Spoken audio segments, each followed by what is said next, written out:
Hey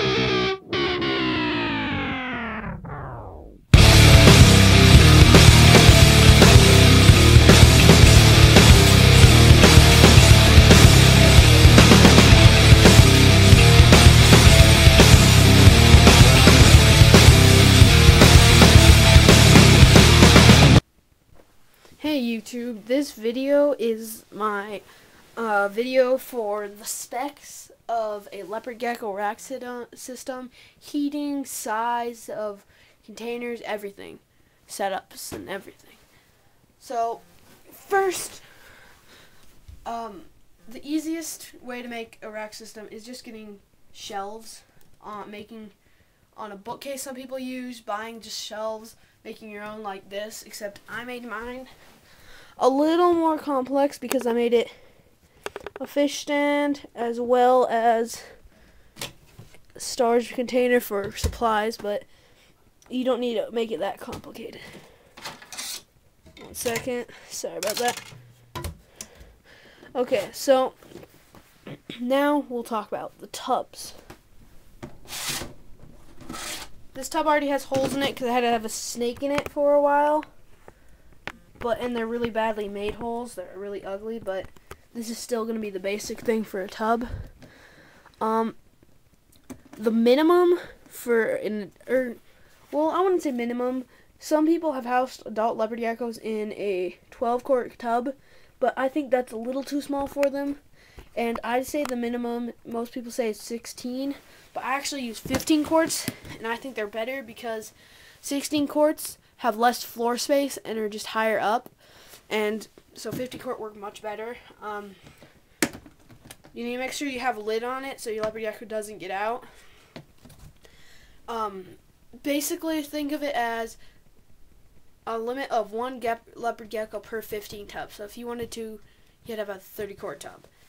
But here's the basic setup. There's a hide made out of like macaroni salad or something I made, and then this is just box hide, super easy to make. You'll need 2 hides, one for the warm side, one for the cool side. Some people just put 1 hide in there, but they need to thermoregulate, have more than one different temperature, so if they get hot, they don't just have to sit out here, they can actually go inside. This is just a bottle cap for Minute Maid. I have a bunch of these. I use this as a calcium dish. Put calcium with vitamin D3 in it, and they'll go lick it. It's really good for them. So yeah. Also, the substrate I use is paper towels because it's cheap, easy to clean up, and sand.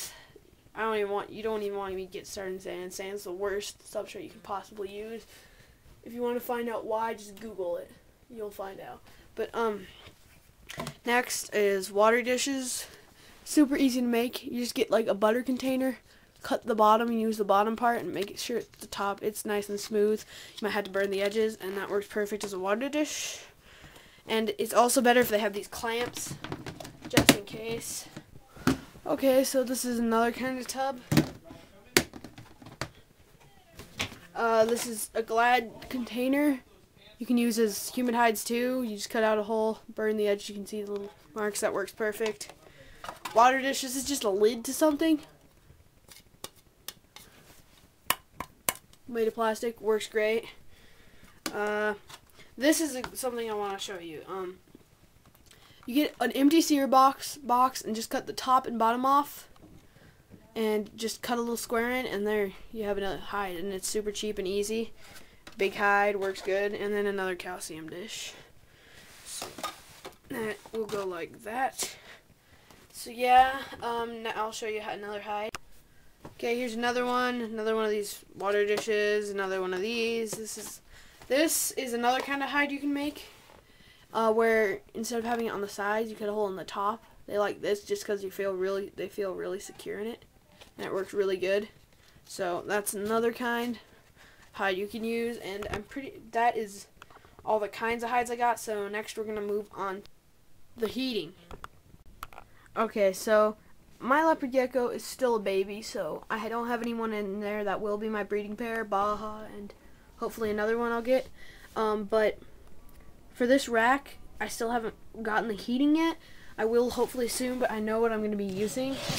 I'm pretty sure, but I suggest getting one of these. It's just a power strip, so you can put a bunch of different plugs in it.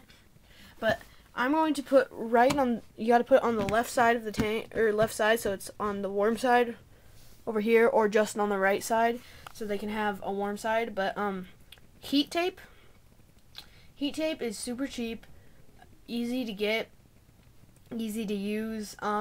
Another thing that I might be considering is heat cable. It's also easy to use. I don't know what brand these are, I'm sorry. And yeah, and another thing that I forgot to mention is these, if you wanted to, you could use reptile carpet, which is what I have in this. I have a different color of it. I don't know if you can see that. Yeah.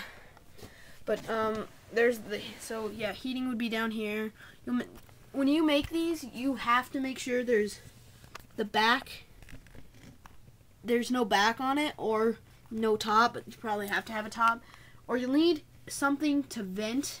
You can't have it closed off except for one side, because you need the front and back so the heat can escape, or else it'll get too hot, melt this, can kill your gecko or whatever you have in your rack, and it's really bad.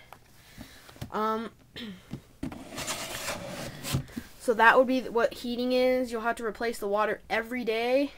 I suggest using that stuff in the little tiny bottle right there. It's called ReptiSafe. Gets rid of the chlorine. Really good thing. One kind of, if you want to make your own, I suggest not making them out of foam cups, because it can harm your animal, because different chemicals used for processing and making these can come out really bad. But here is the calcium you'll need. I use this stuff, it works fine. You don't need anything other than that. For lighting, a lot of people are like, oh, how am I supposed to light this thing?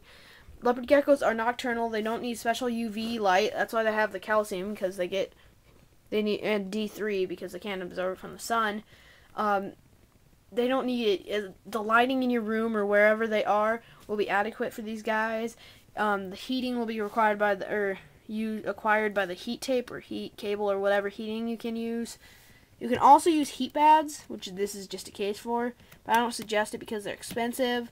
This brand especially, ZoomEd, can overheat. It hasn't overheated for me. It's actually underheated, and I had to buy another heating system. But yeah, and also you will, once you when they start to shed, you'll have to put in one of these. It's a humid hide. Just cut a hole in a Glide container, stick in paper towel, spray it every day, and make it nice and wet.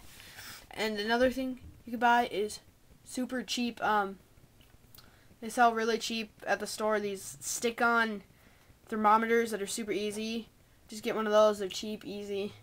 I'm pretty sure that's about it. For feeding, if you have a 15 quart, I wouldn't suggest crickets, because they can get up and out through this, because it's not very high. 16 quart, it's way higher, so you could feed crickets. I suggest mealworms, or if you feed them dead crickets, which is hard to get them on, but mine does, then that's good. So now I'm just going to show you my cage setup, because I feel like it. That plant fell down. It's normally in that corner. It's like I'll be back, and it'll be right there. The plant's back up. That's what it looks like. I have a digital thermometer. It's at 84.5 degrees. Those, yeah, it just looks good. That's a hide.